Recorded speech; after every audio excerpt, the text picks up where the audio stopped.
Good evening. Good to see so many folks here. Nice to have you here. My name is Ted Voorhees. I'm one of the organizers of the St. Augustine Initiative for Compassion. The St. Augustine Initiative for Compassion is affiliated with the Charter for Compassion International. And along with Flagler College, the St. Augustine Initiative for Compassion is co-sponsoring this event this evening. We thank Flagler College for letting us use this room. It's a wonderful venue. As I said, we're affiliated with the Charter for Compassion International.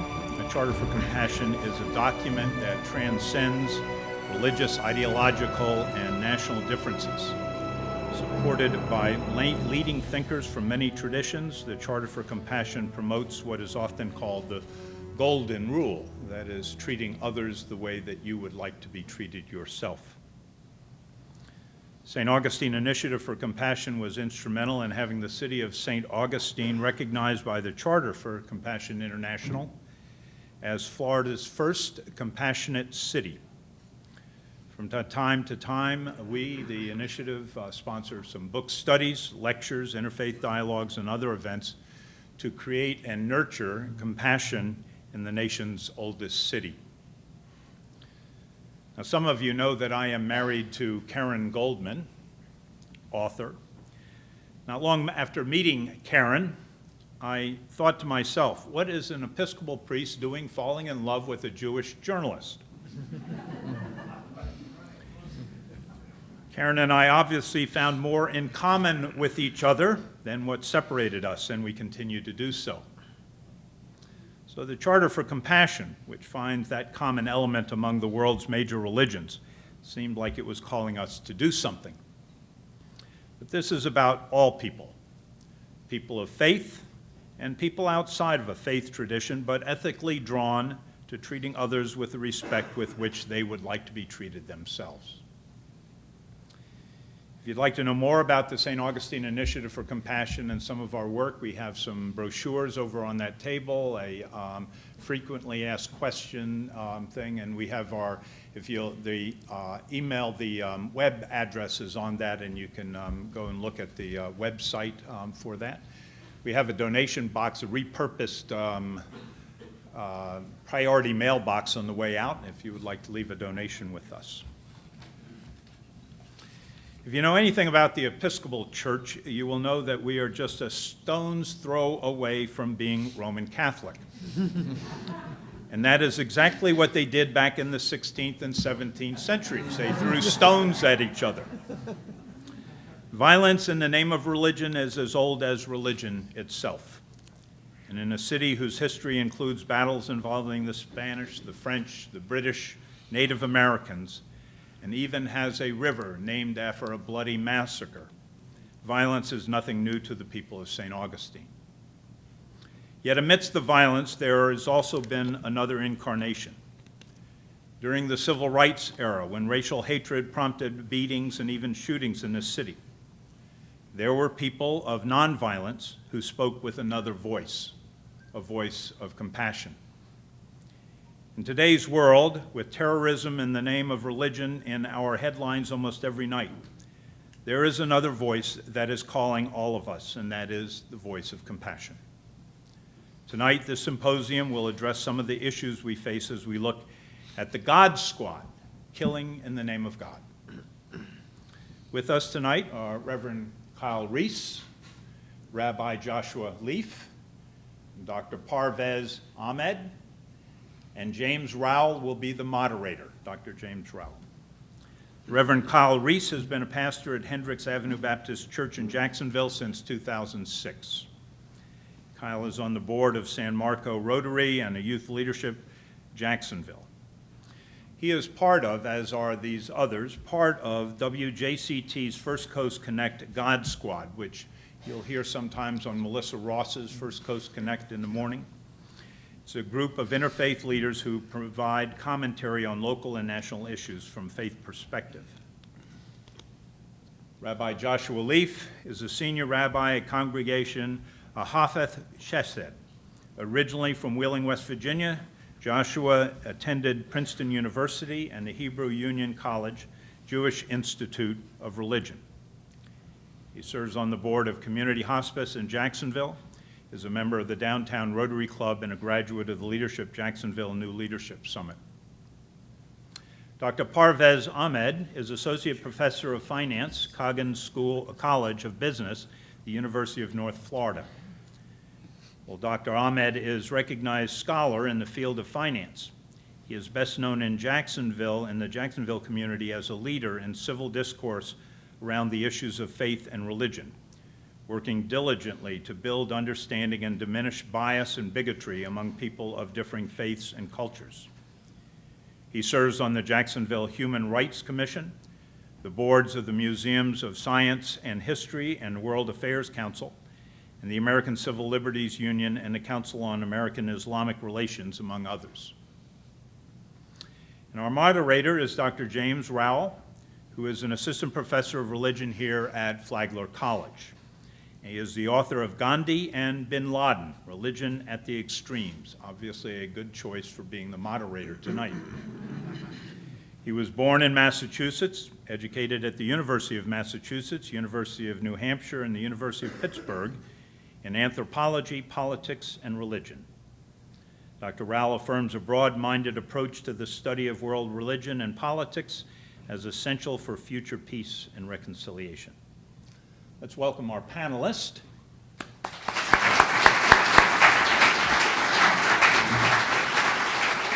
And Jim, I turn it over to you. Well, thank you very much. I'd like to thank the audience for taking time to be here. I mean, this is certainly not one of the warmest nights in Florida. And I'd like to thank Karen and Ted for organizing this and for choosing Flagler as the vocation. And we certainly have a distinguished panel. And I'm very grateful for this opportunity. And it is associate professor, you can see by the extra bar on my shoulder. Not a big deal. I think this is a very important topic. I always have thought it was a very important topic, and I've always been torn by the interest in religion and politics. So I'd like to ask you just to talk about some of your interests. What is your idea about the core importance of your faith and your commitment to it? And what might you think is behind some of the violence that we've seen in recent times? What motivations, what is going on? First, I guess. That's all you. First, let me thank Initiative of Compassion for this panel discussion. I think it's an important panel discussion. We had a similar panel discussion a few months ago at the Jewish Community Alliance. And it was, judging by the turnout, obviously there's a lot of interest in this topic. It was there as it is here. You know, when I think about the topic of religion and violence, my first frame of this is that in some sense we are setting up religion to fail. Because violence is not just committed in the name of religion. Violence is committed in the name of many things. In fact, violence committed in the name of secularism or secular state far outweighs violence committed in the name of religion. Case in point, we launched 2 wars. We'd spent $5 trillion in these wars. Thousands of people killed, millions displaced. We fought 2 world wars. Over 100 million people killed in those wars. And they were not committed they were not started in the name of religion. They were started in the name of defending a secular state or defending something, or sometimes preemptively, as we did the war in Iraq. So I think religion sometimes gets a bad rap. And thus it makes it difficult sometimes to get past this notion that there is violence being committed in the name of many things. You know, we think about 9/11. Over 3,000 people died that day. That was violence in the name of religion. Violence in the name of Islam, terrorists committed that violence. But that same year, over 30,000 people died of gun violence. From 1999 to 2010, roughly about 3,500 people died in the US in acts of violence in the name of religion. Over that same period, 360,000 people died from gun violence. Having said that, we should still examine this topic, because after all, the purpose of religion is to call human beings to a higher purpose. How does violence enter into that purpose? That's an important question to explore. Perhaps it enters into that purpose because all religious faiths tend to profess a level of certainty, and they think their interpretation of their religion is the only interpretation that matters. And this view is perhaps at the intersection of religion and violence. If you read Karen Armstrong's book, The Battle for God, she talks about it quite eloquently. This has been part of all religious traditions. All faith groups have exhibited this quote-unquote fundamentalist approach. The way I approach it, I cannot speak for my co-religionist. I can only speak for myself. The way I would approach, because all religious text contains passages which, when taken out of context, do suggest violence. But when read in proper context, they perhaps suggest something else.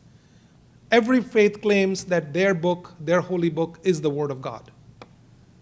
So getting past all of that without trying to debate that part, and my intention is not to debate that part. Getting past that, there is two things that we can all agree on. We all agree that the holy book that we have is the Word of God. But we all also have to agree that the interpretation of those words is not divine. The words may be divine, but the interpretation of those words are a fallible human endeavor. We are prone to make mistakes, and we should have the humility to acknowledge that we are prone to make mistakes.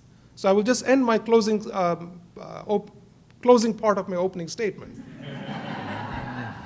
by simply quoting perhaps one American figure that people of all religions can agree upon, which is Abraham Lincoln.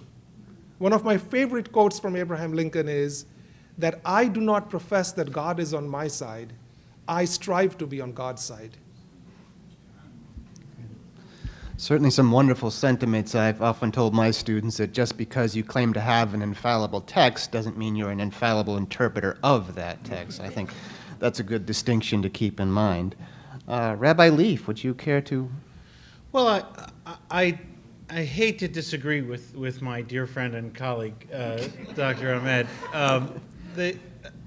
The invoking of Karen Armstrong, however, begs a bit of response, and that is that Armstrong has a vested interest in linking all religions together, and I don't think that's necessarily so fair on the issue of all religions claim that their text is the Word of God. I think that's going beyond what all religions might say, but I do think that the point that is quite accurately at the heart of things is that all people are interpreters of their religious traditions in whatever form they find them. And the challenge I see in the linkage between religion and violence is that while we tonight seek to discuss rationally this serious issue, people who engage in violence in the name of religion are not necessarily choosing so on rational grounds. That is to say, they're choosing so usually on emotional grounds rather than rational grounds. And there's an interesting phenomenon that we have at Temple, and I don't know if you have at your houses of worship, wherever you may go, and that is we have a lot of very smart, thoughtful, talented people on our Temple board of directors, and they walk into that board meeting and all their intelligence and savvy and business sense goes out the door because this is Temple and it's their heart that drives them in all their decision making. For better or for worse, people connect to religion largely on an emotional level, and sometimes that is good. They're willing to go beyond what they normally would. I wouldn't necessarily choose to spend Christmas morning giving food to the hungry, but it's something our temple does as a social action project. We take over Meals on Wheels in Jacksonville from our Christian friends so they can celebrate their holiday, and I go drive around, as do hundreds of our congregants, delivering food. It's an emotional response, not a rational one. Sometimes that's a good thing. Occasionally that's a very, very bad thing. And I think that's the challenge. when certain religions, and I wouldn't go so far as Ms. Armstrong to say all, but when certain religions have as a tenet of their religion that, as you suggested, they are right to the exclusion of other positions, an emotional response to that can be the use of violence to either persuade others to join you or punish those who don't join you. And that is a real threat to social democracy, if you will. People being able to live in a society together, agreeing to disagree. But that's a very rational idea, agreeing to disagree. It's not a very emotional response to feeling either challenged that your ideas of which you're so sure are not held by someone else, and what does that say about you in return? And nor is it the emotional response when you feel threatened to simply say, well, that's fine. Most people, unfortunately, more often than not, rise to that bait, and religion is a particularly tasty lure. I certainly appreciate those sentiments, the emotional aspect, because I think far too often, on the one extreme, you treat it as a literal or absolute truth, and then you have the sort of scientific opponents. I can think of Dawkins comes to mind. They think that religion is sort of a scientific statement of reality, when that's not necessarily the case for many believers. Kyle, would you like to talk about your perspectives and share this? I would echo my colleagues' words. Thank you for having us tonight and for coming out. We're grateful to be with you for this little bit.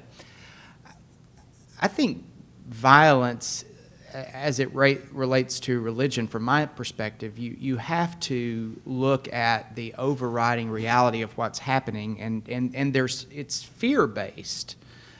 You look at, and I'll stay within my household, the Christian faith in the North American context, and we are living through what sociologists and others are calling the Great Decline, and never since the 1960s has the attendance at Christian church worship fallen off so dramatically as it has in the last 15, 20 years. And so there are different responses to that. One, where I think violence in the name of religion happens, is when a religious group, whether it be Christian or otherwise, will not look at itself to say, why is it that our ideas, our worldview, our mission to make the world a better place doesn't seem to be holding sway with the masses? What are we doing wrong? And which I think is the productive exercise. And there are those on the fringes of the household of faith which would say, it's not what we're doing wrong, it's what you're doing wrong. And then that leads to all sorts of, I would call violent approaches, whether bodily harm is done or not. I think one of the most violent approaches is the limiting of religious liberty for any person. But when fear is a motivating factor, that's where you see violence in all its forms. The self-critical component tends to be absent in many cases, unfortunately. But I would agree with some of the other opening comments that Parvez, you made, that it's not just religion. We've seen plenty of other contexts in which we see violence, and so we have to keep that in the greater context. I appreciate those comments as well. But I'd like to move on to another question. Thanks for those opening remarks. They're very instructive.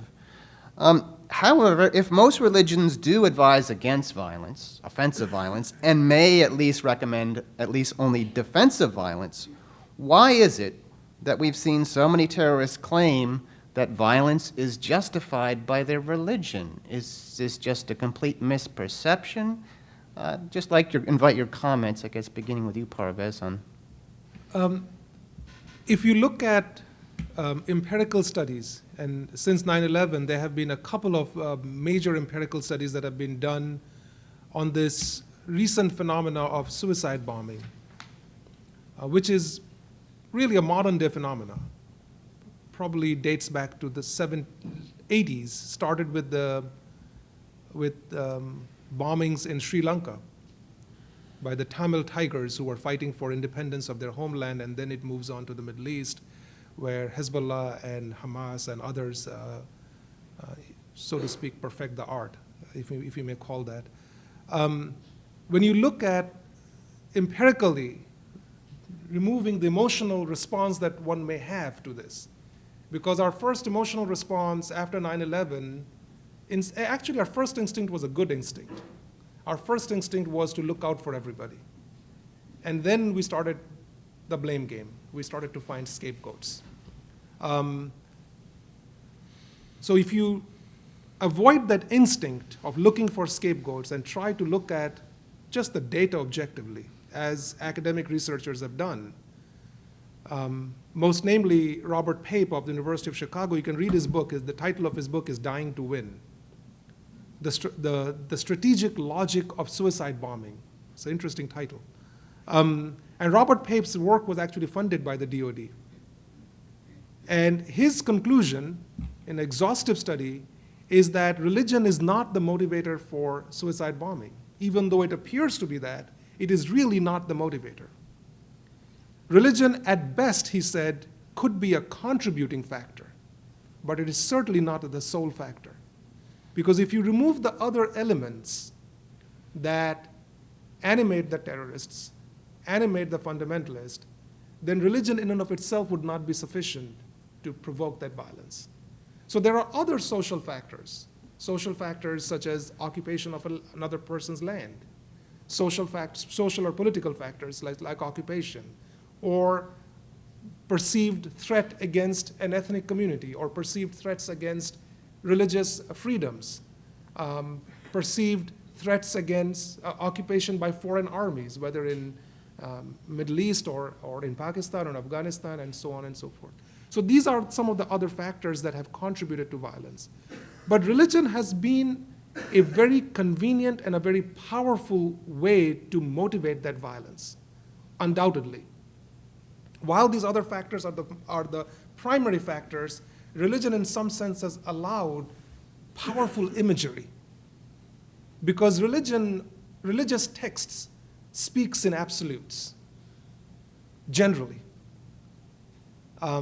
And without nuanced interpretations of those absolutes, there's a tendency to be absolutists in that viewpoint.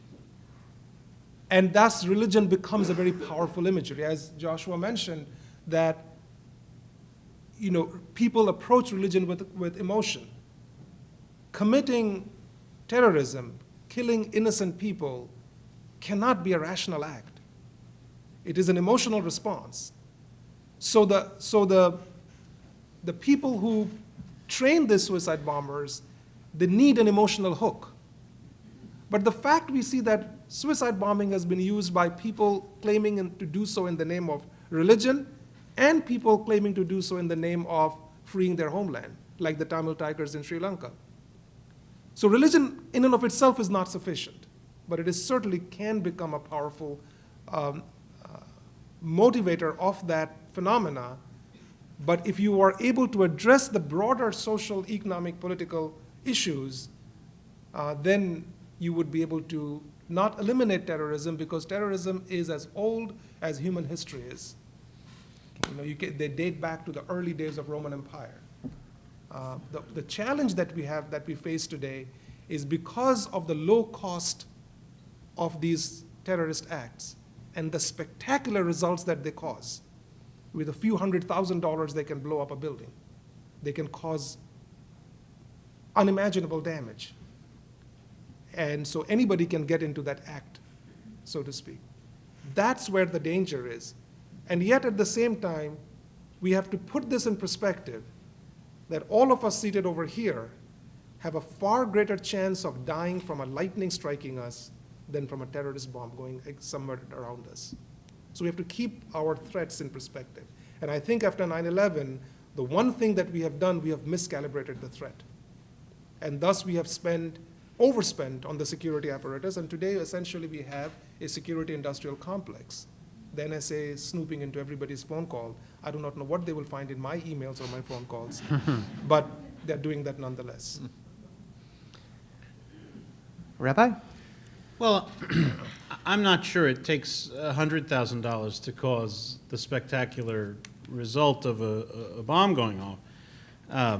And in terms of lightning strike, I've fortunately never been hit by one, but I was a victim of an attempted murder in a suicide bombing engineered by the Palestinian Authority itself, tax records later proved. In 1997, the Machane Yehuda bombing in the market in Jerusalem, I was there buying watermelon. And I bought watermelon and turned and walked away. I was about 50 feet away, and I got knocked to the ground. I couldn't figure out why. My ears were ringing, and was dazed and confused, and got up and saw people injured all around me, and my Eagle Scout training kicked in, and I'm trying to help people, and I was not being successful at helping them, and then surrounded by police and paramedics, and I realized later, watching the news, it took till later that evening that I figured out what had happened to me, that a bomb had gone off at the watermelon stand where I had just been moments earlier. So the chances of being touched by terrorism are real, very real. It depends, of course, on the setting, obviously, but I don't think that's localized to the Middle East. I think it's correct that we see that everywhere. The potential exists, and with inexpensive materials, I think anyone could become a terrorist if they chose to. The question is, for our purposes, particularly tonight, why would someone choose to? And I do tend to agree that religion's not the only factor. I think there's a second piece which is a difficult one to wrestle with, and that is an inherent sense of hopelessness about the world. It has been said that the world will come to a peaceful resolution of all of its conflicts as soon as everyone loves their children more than they hate their enemies. And that's a reasonable statement. That when I walk down the street in Jerusalem, I remember spending that first year in the seminary seeing dozens and dozens of people just sitting around, and it was the middle of the day on a Tuesday, and I was touring around on a day with no classes, and here were people who should have been at work and weren't. And the hopelessness thereof led them to say, well, I don't have anything better to do, and at least I can make something of myself. I find that sense of hopelessness very frustrating. And if religion is giving an answer that death is better than life, even in a perverse form of religion, even in an extremist form of religion, I think that's a real challenge to the rest of us, as we might define ourselves as the mainstream, to say that's not the right answer. Judaism, for example, I feel very comfortable being Jewish because our focus is not on what happens after we die, it's on what happens while we're alive. I like that very, very much about my faith. It says what you do while you're alive is what matters. So I'm not looking for something to come later that I'm hurrying to get to. I'm busy at the moment. And yet there are cases, certainly rare, but nonetheless there have been in the modern time. Baruch Goldstein comes to mind, who went to the mosque that sits on top of the cave of Machpelah, the tomb of the patriarchs, Abraham and Sarah, Isaac and Rebekah, Jacob and Leah are all buried there, and in theory, the bones of Joseph brought back from Egypt as well, if you believe the story as it's told in the text. A very significant site to Jews, certainly, and a significant site to Muslims as well, who also trace Abraham as their patriarch. And he was, Mr. Goldstein, inspired by his rabbis that the Muslim community in Hebron, the town where the cave is found, was working very actively to make it impossible for Jews to come visit the cave of the patriarchs, which wasn't actually the case, but they convinced him of that. And he took a machine gun to Friday prayers for the Muslims one afternoon and murdered people. And immediately there was such an outcry from the Jewish community all across the spectrum, including what we might otherwise have called the right-wing fanatic side of the spectrum. The very same people who he attributed to teaching him that this is what he ought to do condemned the act. And it was so loud and so vocal and so overwhelming that there could be no question. And in fact, the exact opposite of his goal came to fruition. The Muslims closed the Cave of Machpelah to any visitors who weren't Muslims. So exactly what he had feared was about to happen was what happened thanks to him. And it was terrible, truly terrible for all concerned, terrible for those who died, terrible for those who lived. We as a community of faith who, I mean, let's be honest, how many of us think we're wrong most of the time? None of us, I'll venture to say. Most people think they're right all the time, right? That's why we do what we do. We assume we're right. Well, so too Mr. Goldstein. And the only way to check that is to see what the response to your actions might be. And when 100% of the community, including your own quasi-extremist group, says that was terrible, don't do that, that's got to be loud and clear. And we in the mainstream, I think, owe it to each other and to those on either side of us who might be more extreme than we think we are. We never think we are extreme. We might be. But we owe it to others to share what we think in an event like this, to share our views in a discussion rather than waiting to test them out in the laboratory of building a bomb. Okay, thank you. Kyle? I'm just interested in the relationship of violence and technology. I think Parvez is correct, and if you looked at violence in the name of a deity across history, I dare say that we're not very different than those who have gone before us, but certainly the capability of reporting that, of conveying those images, we live in a totally different world. I think, too, as you think about the relationship of violence and technology, and my friends here have hit on it a bit, any religious tradition that is based upon the interpretation of a text is going to have an interpretive community. So technology offers me the opportunity to have anyone in the world bless my certain interpretation. And it could be 10 people from around the globe, but by God, all 10 of us, we have this right, and that can. I think the responsibility is in interpreting the text and looking at violence in the name of religion is to ask those who would do, what is your interpretive community? Where are you finding, what is the history of, and when I talk about interpretive community, I don't mean simply the community that you gather with on whatever day of worship you gather, but the interpretive community of that faith throughout the ages. And history is a great modifier of a lot of things that we think we are called to do. So I think technology gives instant gratification. It gives us an interpretive community that's going to say, yes, this is okay, this is what the text says. History and community oftentimes give us a very different interpretation. I think very astute remarks, and my feeling in reacting to them is we see on the one hand a condition of hopelessness, of despair, but also of senselessness too. There's the conviction that I am going to do this act, and through this act I'm going to prove that I'm right or fight for my great cause, and I'm going to show them. But they end up accomplishing nothing. If they harm people at a watermelon stand or a market, people have nothing and no interest in their cause, no grievance with them. So we have this terrible disconnect between a radical faction on one hand who really takes a very selective view of their text and their tradition, and perhaps a group who sees that their acts are senseless, are not going to produce their result, and are not affirming of our interpretation of the religion that they claim to share. So how do we move past that impasse?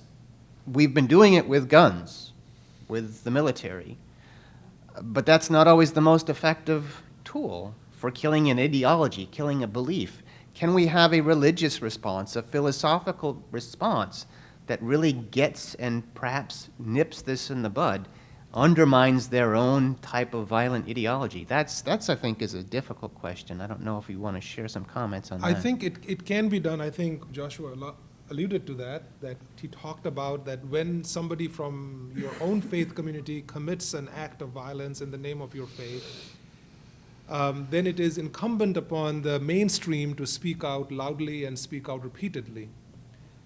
So right after 9/11, if you looked at the response of Muslim clerics and faith leaders or political leaders, both here in the US, across the world, they were unanimous in condemnation. Yet very few people know about this fact, partly because it did not get carried as much in the media. You know, when I speak at temples, churches, schools, or in forums like this, one of the most common questions I get is, where is the moderate Muslim voices condemning the acts of violence? And the answer is, those voices are there, you're not hearing them. But on CNN, you're seeing people dancing in the street in Ramallah. Yeah, that's 5 people dancing, but there are 50,000 people condemning. That's not Right. that's not sexy. Right. It does not create a newsworthy report. So, including on 9/11, in the streets of Iran, the avowed enemy, the so-called avowed enemy of the United States, on the streets of Iran there were candlelight vigils. You know, there was a moment of almost universal solidarity with the grief and fear Americans felt that day. All of us felt that day. And yet we failed to capture that moment. We failed to take that universal condemnation for such a heinous act, and we failed to build positive effects out of it. You know, rebuild alliances that were broken. Instead, we labeled Iran as the axis of evil, instead of trying to see that maybe their compassion for the grief we felt as Americans, maybe there is an opening there, maybe there is a window to work with them. I think so. There have been many of these missed opportunities, and by and large, our response to these violence that is particularly coming from people who are doing this in the name of Islam has been twofold. One is counter-violence. You know, we see this now, particularly with the drone attacks in Pakistan. They are not only killing innocents, which is bad in and of itself, and it is being done in your and my name, but it is actually creating more terrorists for the same reasons that Joshua talked about, because their families now feel more hopeless and helpless, and they have nowhere else to turn, perhaps. So that has been one response. At the same time, we cannot ignore, I'm not a pacifist, so we cannot ignore the fact that there are legitimate uses of war. In my faith tradition, there is a concept of what is called just war, as it is certainly in the Christian context. I'm not sure if in the Jewish context that's the same thing, but I think there is something similar to that. But certainly in the Islamic context, there is a concept of just war. Not very different from what the Judeo-Christian belief is on this one.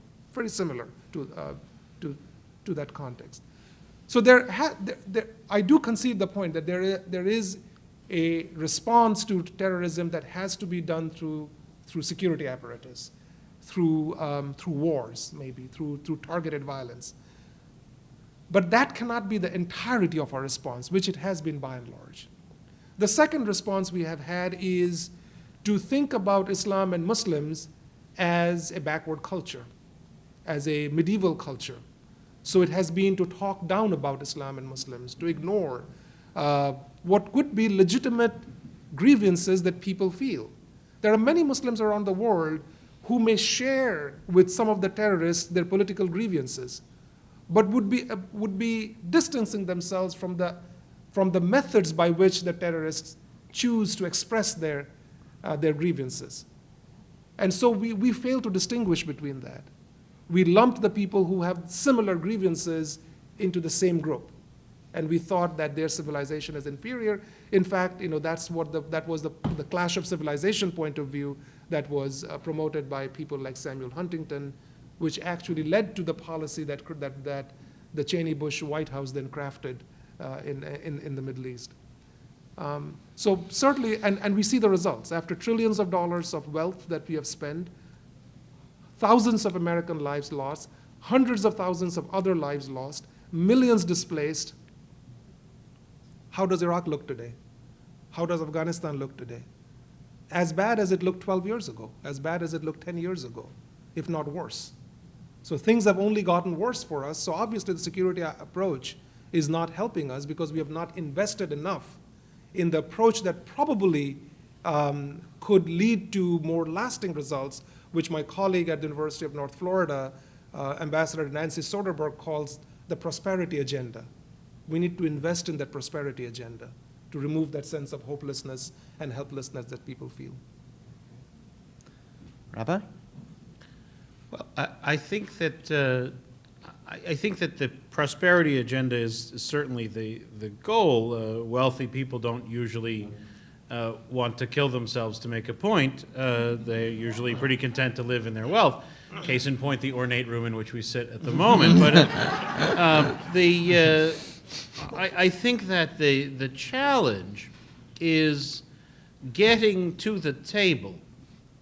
I mean, I think that really is the challenge because, as Dr. Reese said a moment ago, when I look at the Protestant fellowship and I see 30,000 some different denominations today, all of which think they are the right way to practice their faith, to the, in some cases, exclusion of others, one has to ask, isn't that what Martin Luther unintentionally begot? Not Martin Luther King Jr., Martin Luther, when he suggested you could split away from the Catholic Church. Well, if you can split away from them, why can't I split away from you? And then you can split away from me, and then the next group can split away from both of us. And so finding a table big enough for everyone to talk is quite a challenge when everyone feels rather empowered. We live in an era, I lament, that has become extremely self-centered. People demand validation of themselves at the expense of the other all the time.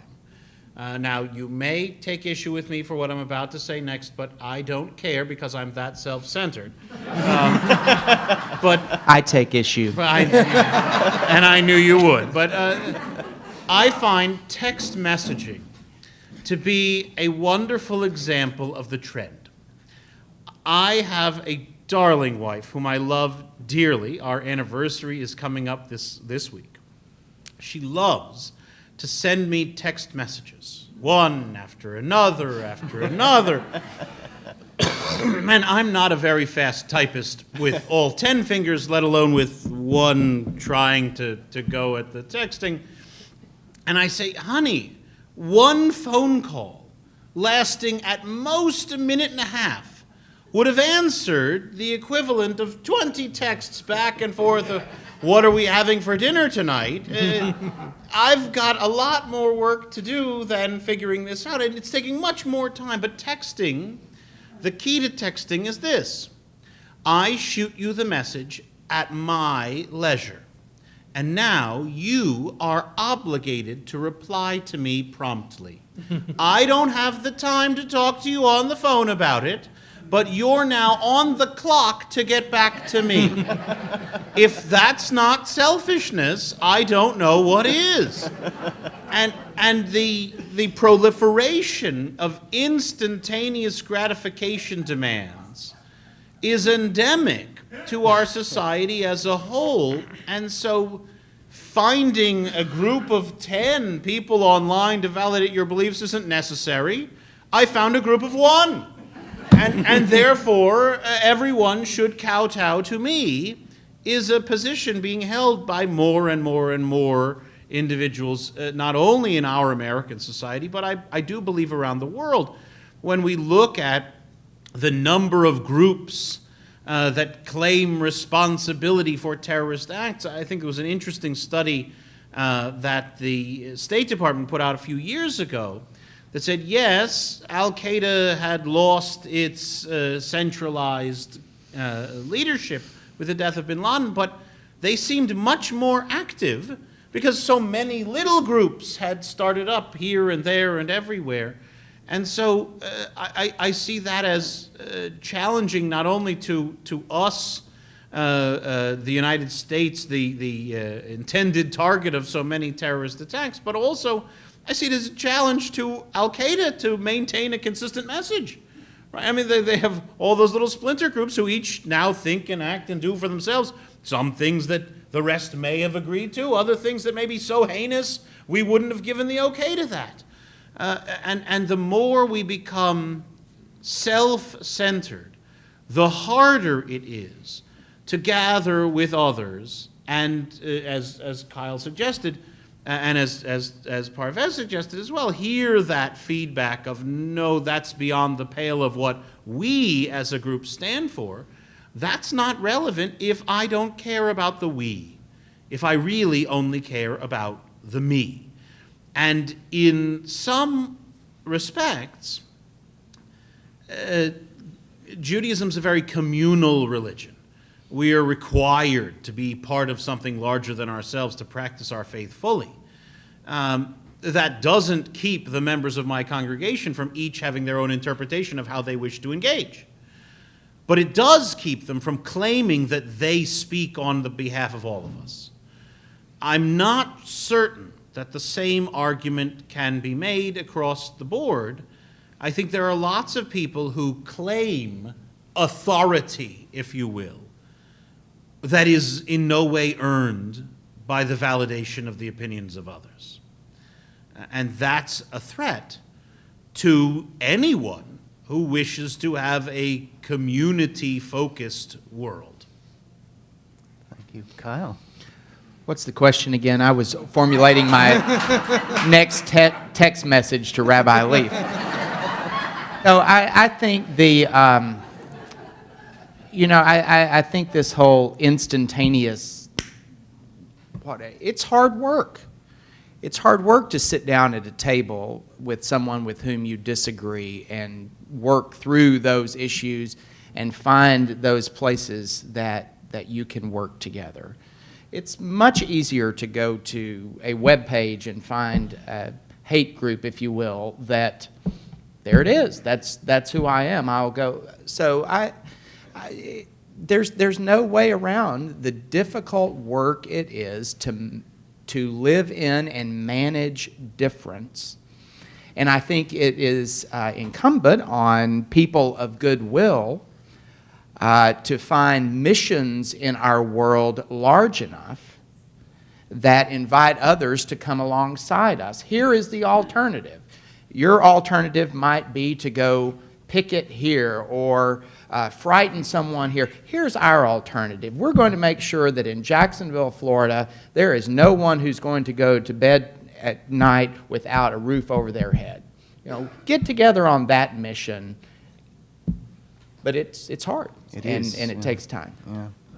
I just want to follow up a piece of that, and that is, I agree that it's hard, and it's hard to come to that agreement sense. And there's something that you've said in the past that always struck me as a challenge amongst some, particularly in the Protestant community, that sitting down at the table with somebody who disagrees with you is like tacitly supporting their view.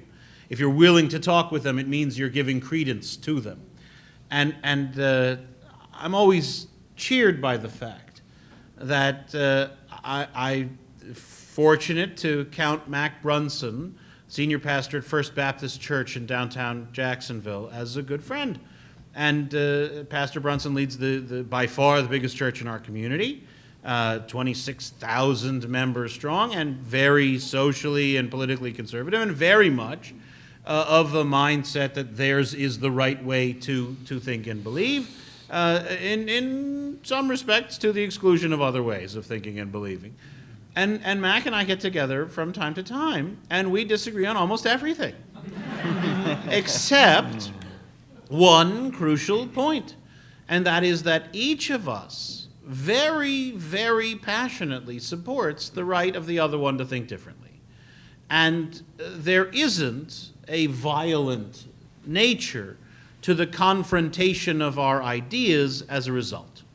And I would say that's an improvement, because his predecessor, I believe it was his immediate predecessor, if not his predecessor's predecessor, I forget which one, got a copy of our temple directory and sent missionaries to every member of our congregation's homes to encourage. Was that his predecessor or his predecessor's predecessor? I don't know. I forget which, but this happened within the last 20 years. And that's not something that would happen today. And that's good. That's progress. That's born out of an ability to sit with someone with whom you disagree and continue to disagree, and yet disagree in a very civil and respectful and appreciative even way. Can I just say one thing to that? Harvey Cox, in his book, The Future of Faith, talks about as we move along, what we are doing here is going to become more common, and what Rabbi illustrates, I'm a part of the Baptist family too, but I can tell you no two congregations in Jacksonville that are more different than our Hendricks Avenue Baptist and First Baptist. And I get invited to lunch with Mac and you don't. That's true. That's true. That's because his God and I practice the same religion. So the challenge being, which is becoming more difficult here, but the challenge being, Cox says, is that intrafaith dialogue. And I can tell you within the Baptist family, we have a lot of work to do within our own house of just sitting down with those who claim the same name.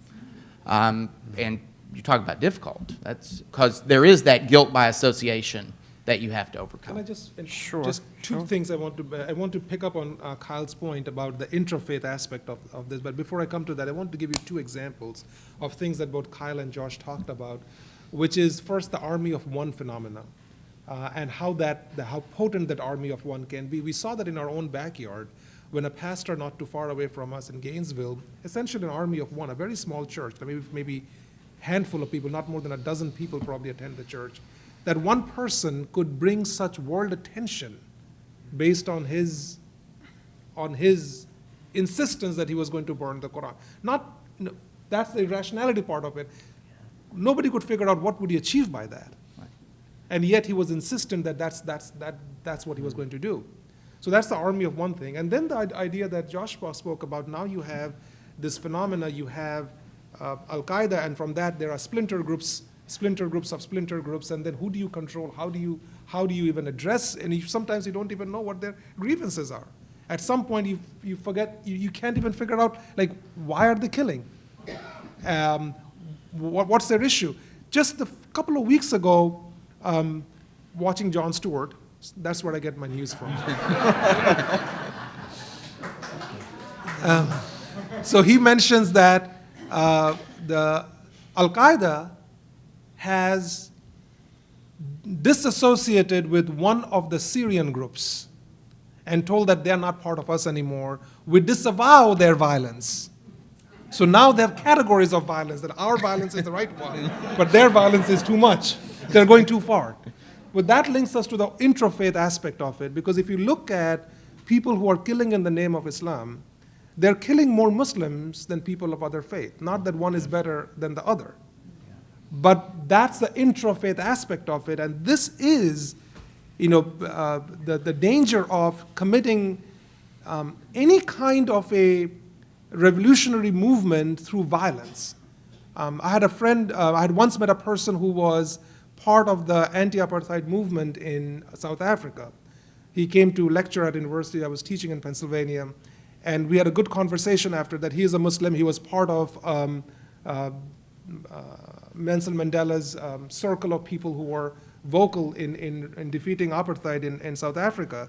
And he was talking about violence. And he said one of the things that we have to realize is that using violence to achieve, no matter what the goal is, no matter how noble that goal is always fraught with danger, because even if you were to achieve that professed goal, after you achieve that, you will turn that violence against each other. And that's what happened in South Africa, and that's what's happening across the Muslim world today. And that's the danger of using violence. So no matter how serious your grievances are, no matter how hopeless and helpless somebody feels, using violence to redress those things are never a rational long-term response, not a sustainable response to that. It seems just as we can use and abuse our technologies, we can use and abuse our religions for good or for bad end. And at a forum on killing in the name of God, I certainly did not expect to hear so much laughter as we've heard. But perhaps that's a good thing, at least for this moment. We're perhaps running lean on time, so I would just like to have you make just very brief closing statements, brief remarks, just to say, we've heard a lot about the religious disunity. Could you name just a few things about the things which bind the Abrahamic religions together? Just a few things, please. Oh, the list is endless. In fact, that list is longer than the things that divide us. Unfortunately, we focus on the things that divide us and don't focus enough on the things that unite us. Kyle mentioned about why don't we all work together in solving hunger, solving income inequality, solving all of the other social problems that we are facing today. But it takes, first of all, let me put it this way. We are living in somewhat uncharted times. And on one hand, we have technology through which that one-man army can cause so much havoc and so much damage around the world, bruise relationships, fray societies. So on one hand, you have that. But the same technology also allows us to come together in unprecedented ways. So it really falls upon individuals and communities to figure out what's their primary purposes. What is it? I love the comment that Josh made, that do you love your children more than you hate your enemies? I think that's a fundamental question we have to ask. And we have to look towards the future, not look back and try to figure out who is worse amongst us. And that's the game we tend to play. We all have to acknowledge that within each faith community, there have been enough bad actors. But there have been also enough good actors who have tried to build compassion and tried to frame a vision where people can work with each other. There is my blog, the title of my blog is For Common Good, which actually comes from a statement from John Rawls, that we can work towards the common good. There is something called the common good that we can all agree upon. So if we can focus our energies on that, I think, not that we will have world peace, I don't have illusions of world peace, but at least we will be able to reduce and in some sense manage the kind of senselessness that we see around us. Rabbi? Well, I've said on many an occasion that Judaism is the parent religion to both Christianity and Islam. And if you look at the total population numbers around the world, you find 2.1 billion Christians, 1.4 billion Muslims, and 14 million Jews, by 2 orders of magnitude smaller. And I like to think of it as a parent who's very proud of their kids. They don't always do what you want, but they're doing all right, and we're very proud of them nonetheless. I tend to agree that there is a lot that binds us together, and I think that the opportunity to share and remind ourselves of those connections is crucial. I think the opportunity for interfaith discussion, and not just discussion, but engagement. I've long decried ecumenism, the watering down of everything so that nobody gets offended is a problem, because nobody gets offended, but nobody gets inspired either. And better is to see what each other does and to share those experiences, to go to a mosque and see that prayer experience, to go to a church or a synagogue or a Buddhist shrine or a Hindu temple and see what somebody else does. Go to their place. They'll welcome you in. and learn what other people do and invite them back to your place in return. It's interesting you mentioned that we are the Abrahamic faiths, because Abraham was famous for his hospitality. And so to welcome others as others without requiring them to change and become you, and still be welcoming, that is the Abrahamic blessing I hope for us all. Dad, can Parvez and I have the car this weekend? No. You might pack it with explosives and try and blow something up. One of these days we're going to do this forum and we're all going to answer as the other, because I think we can do that. I think this is the future. I think when you look at the students in my church, the students in your places of worship, they are quite comfortable living and breathing, for the most part, in a multi-faith world. The issues that are dividing some mainline Christian denominations are not issues to those students. So I think it behooves us as leaders of faith communities to, again, craft a mission together that is so inspiring and so challenging as to keep our young, because they've got the multi-faith figured out. And the question is going to be, are they going to remain tied to their faith group, or are they going to go somewhere else to make the world a better place, to be inspired in service?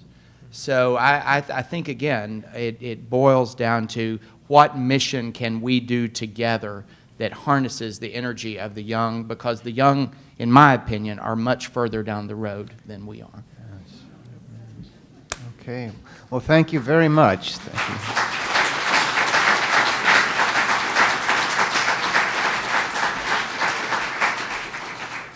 Now, I think we're pretty close to the end of our allotted time here, but do we have any time for questions, for informal questions from the audience? Okay. That's a portable mic so that people who are asking questions. So we can just liberate this.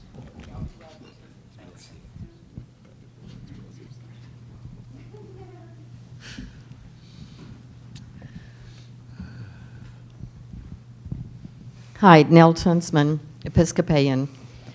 What do you do about the Fred Phelps of the world? I'll be glad to and to be honest, that is a real challenge for us in our congregation, because we have chosen to remain Baptist. And the reason we do that is because we believe, as has been mentioned here, given the historical nature of who Baptists have always been, that we get it right, if I may be so bold. That religious liberty and religious freedom are what brought Baptists together, and it's what Baptists have fought for throughout the history of the movement. And so the struggle is, how do you deal with a group that shares your name but doesn't share your values, doesn't share your worldview?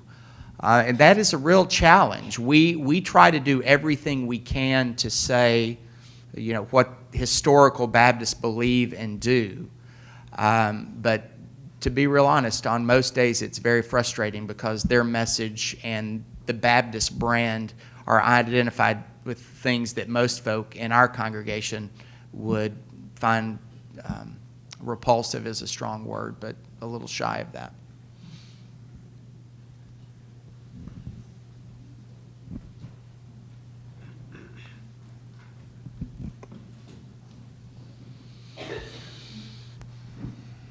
My name is Casey. I have a question. Is there, in your opinions, any role that the secular community, specifically in schools, plays, like in early education, middle school, high school, in this discussion? Not not sure of in this particular topic, not sure exactly how, but had a conversation with our new school superintendent in Duval County, Nicholas Vitti, and he talked about that he was going to institute some kind of a program through the school where children would be given the opportunity to share different cultural experiences, among them visiting other houses of worship. I think that's a good thing. You are still kind of holding the line between the separation of church and state. You are not trying to blur that line, but you are trying to acknowledge that there are different faith communities within the greater community that you live in, and understanding those faith communities, because faith animates people so much.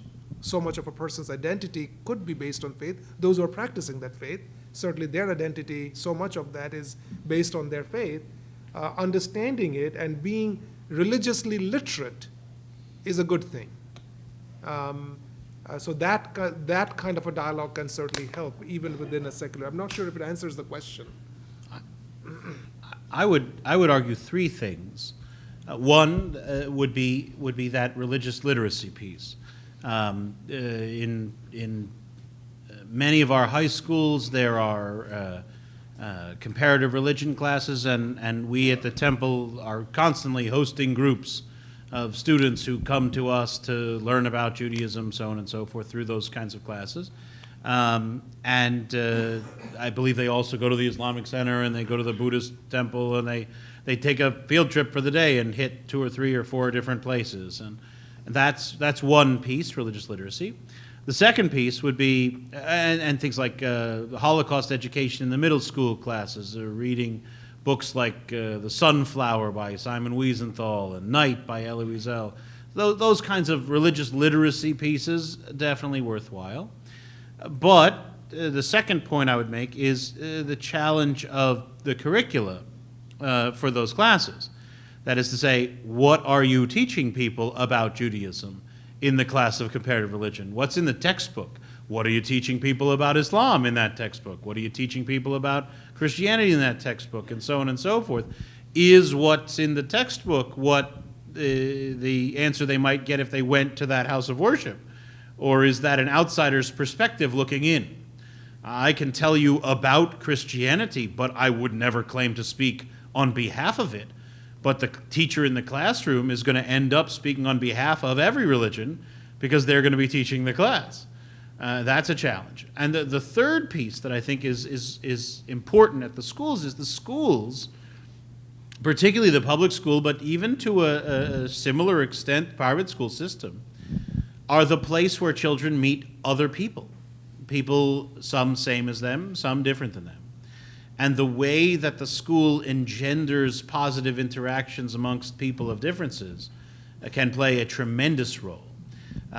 We sit tonight in St. Johns County, and I will tell you, as the senior rabbi of the city's oldest and largest Jewish congregation in Jacksonville, we have congregants who come to us from a 7-county range. We have congregants from all the way up in Georgia, as well as Nassau and Baker and Clay and Duval and St. Johns counties. We serve a huge area. And people come from all over to our congregation and have for almost a century and a half now. And when I get complaints from parents that my child was called a Christ killer at school, or somebody painted a swastika on my kid's locker, or my kid is being bullied and told that they're going to hell because they're Jewish, 9 out of 10 come from northern St. Johns County. 9 out of 10 of those complaints come from Jillington Creek and Switzerland and wonderful Bartram and beautiful places, Ponte Vedra to a lesser extent. But it's the northern St. Johns County. And I have good relationships with the St. Johns County superintendent as well as the Duval County superintendent. I've called, and they are always extremely responsive. Never fails. But the complaints still come from my parents and from my children in my congregation. And I suspect that is a symptom of the fact that that Duval County has a broad cross-section of, yes, it's a majority white and it's a majority Christian, but there are other people of difference. Those particular northern St. Johns County communities are 99.5% homogeneous, white and Protestant. And that empowers a child to assume that everyone is identical to him or her. And when you're confronted with somebody who isn't, that stands out. How you treat that person who is different, the schools can absolutely play a role in that, shepherding that interaction to be a positive one rather than a negative one.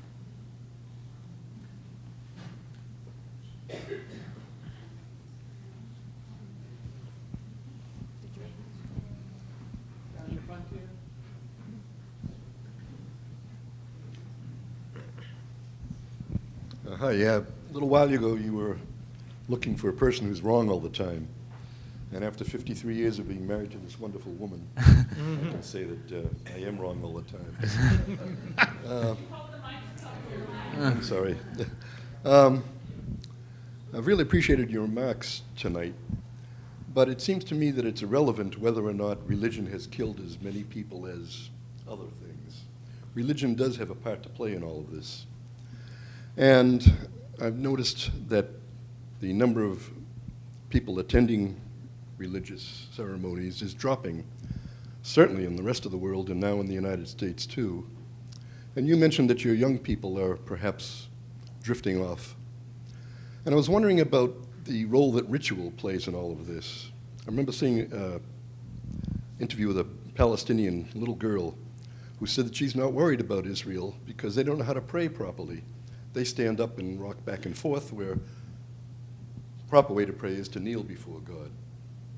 And so this very emphasis on ritual that goes on with all of your faiths, I believe, is one of the things that separates us, because it makes some rituals correct and others wrong. And so I'm wondering why you don't decrease the attention paid to ritual and increase the kind of discussions that we're having tonight, rather than to continue the ritual and continue to separate us all. Well, I appreciate the question. I don't think the two are mutually exclusive. I don't think that one has to eliminate rituals that are particularistic in order to also engage in discussions that are more universalistic. I think I would cite, actually, as a prime example, I came to our congregation in Jacksonville in 2008, and we were planning a fall series leading up to our Jewish High Holy Days, through the last month of the calendar before the new year. A series of 4 Thursday evening programs reflecting personal introspection, so on and so forth. And one of those Thursdays happened to be September 11th. And I said, we're sitting in our planning meeting, and I said, this is going to be a terrible mess. There must be some big citywide thing that evening, and no one's going to come to our class. And in fact, we should probably all go to whatever the citywide thing is. And my staff looked at me and said, there hasn't been a citywide thing in Jacksonville since the first anniversary of September 11, 2001 that happened in September 11, 2002. We haven't had a big civic thing since. And I said, well, let's make that Thursday night the thing. And so I made a few phone calls, and we have a congregation that has a lot of very active folks in the larger community, and then Mayor John Payton was encouraged to say yes by some of his larger supporters. And once he said yes, then everyone said yes. Sheriff came, fire chief came, leaders of all different faiths came, and it turned into the city's observance of the 7th anniversary, if you will, of September 11th, took place at Temple that evening, and we guilted the city into doing something in the succeeding years. They've now taken the mantle and run with it. But that year, Ramadan happened to be happening in September. The Muslim calendar is a lunar calendar like ours, but it's an uncorrected lunar calendar. It shifts through the year, whereas our Jewish calendar is anchored to the seasons. with a leap year system, their holidays move. And that year, September was Ramadan. And we were planning the event, and our Muslim friends said, "Yeah, that's going to be a tough evening. We're all going to be fasting until this point in time." And so we did something, I think, pretty amazing. We planned the time of the service to start and end so that immediately afterward would be the right time for our Muslim friends to break their Ramadan fast and have their evening prayers. And the amazing part was that all those clergy members who participated and all those politicians stayed on time. So the service ended when it was supposed to. And the Amity Turkish Cultural Center, which is largely Muslim folks, prepared the dinner that was to the dietary concerns of all interested. And we had a fabulous dinner in our social hall afterwards. And in our smaller social hall, we cleared out all the chairs and tables that are usually in there and invited those Muslims in attendance to say their evening prayers facing east in our small social hall before going into the dinner. So there was Muslim ritual prayer at temple that night, in addition to prayers from the faith traditions of many different groups and comments from the secular society, from our politician leaders, all happening under one roof, followed by a very social dinner where people who were very different from each other sat together and met each other and got to know each other. So I wouldn't go so far as to say those are mutually exclusive goals. I think the ritual particularism that gives meaning to our individual faiths can still exist side by side with universal expressions of our connection to each other. I'm trying frantically to recall the author's name, and I can't do that, but the book I read several years ago talked about liminal spaces, those spaces where we find ourselves between what was and what will be. And he makes the argument that in that liminal space, how people find their footing to go forward is in ritual. Case in point, two people come together, they've been single, they're going to be married. What is that liminal space? It's called a wedding ceremony, that ritual. Went to a funeral service today, watched a woman who had been married 68 years, and she was burying her husband. So what was is gone, what is we do not know, but in that midpoint, in that liminal space, there is ritual. So you can extrapolate that to all aspects of life, whether it be the national anthem for a baseball game, whatever. So it's not getting rid of ritual, because that provides stability and a place to stand in people's lives, which I think is a positive role of religion. The question to me is, and put upon our faith communities, what new world are we looking toward in that liminal, that ritual moment? Are we trying to go back to what was? And that's where in Christianity, there's a lot of that. We're always trying to reclaim a world we say existed in the 50s that I'm not sure it did. But so ritual, as it looks forward, it gives people a place to stand, but that's where transformation happens too. Richard Rohr talks about that transformation only happens in liminal moments, and I think he may be onto something there.